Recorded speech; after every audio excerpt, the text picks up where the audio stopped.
అందరికీ నమస్కారం. విజ్ఞాన భారతం యూట్యూబ్ ఛానల్కి స్వాగతం. దేవుడంటే ఏంటి, పూజ చేయకపోతే ఏమవుతుంది అని ఇప్పట్లో చిన్నపిల్లలే కాదు, నేడు చదువుకున్నవారు పెద్దవారు కూడా అడిగే ప్రశ్న ఇది. మన వాళ్ళు వెంటనే చెప్పే సమాధానం, ఒరే అలా అనకరా కళ్ళు పోతాయి అని అంటూ ఉంటారు. అరే, మనకు భగవంతుని గురించి అవగాహన లేనప్పుడు చెప్పకుండా ఉండటం మేలు కదా. కళ్ళు పోగొట్టడానికి దేవుడేం శాడిస్ట్ వాడు కాదు కదా. మనం చెప్పాల్సిన సరైన సమాధానం అది కాదు.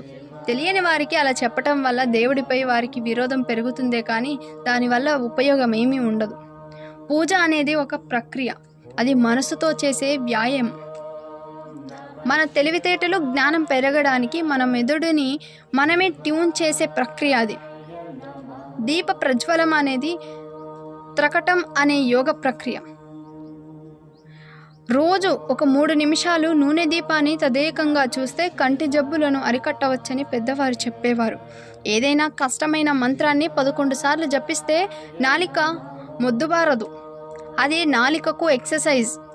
అందువల్ల ఎటువంటి కష్టమైన పదాలైనా పలకడానికి శక్తిని ఇస్తుంది. ధారణ శక్తి పెరుగుతుంది. భాష మీద పట్టు పెరిగితే స్టేజ్ ఫియర్ కూడా పోతుంది. పూజ అంటే చాదస్తం కాదు, మన ఆరోగ్యం, మన జ్ఞానానికి సంబంధించిన విషయమని చెప్పండి. మన హిందూ ధర్మాన్ని ప్రోత్సహించండి. అదే సమయంలో మూఢవిశ్వాసాలు దూరంగా ఉండే విధంగా పిల్లలను తయారు చేయాల్సిన బాధ్యత మీదే కదా, పెద్దవారిపైనే ఉంటుంది. మరి ఆలోచించండి. ధన్యవాదాలు.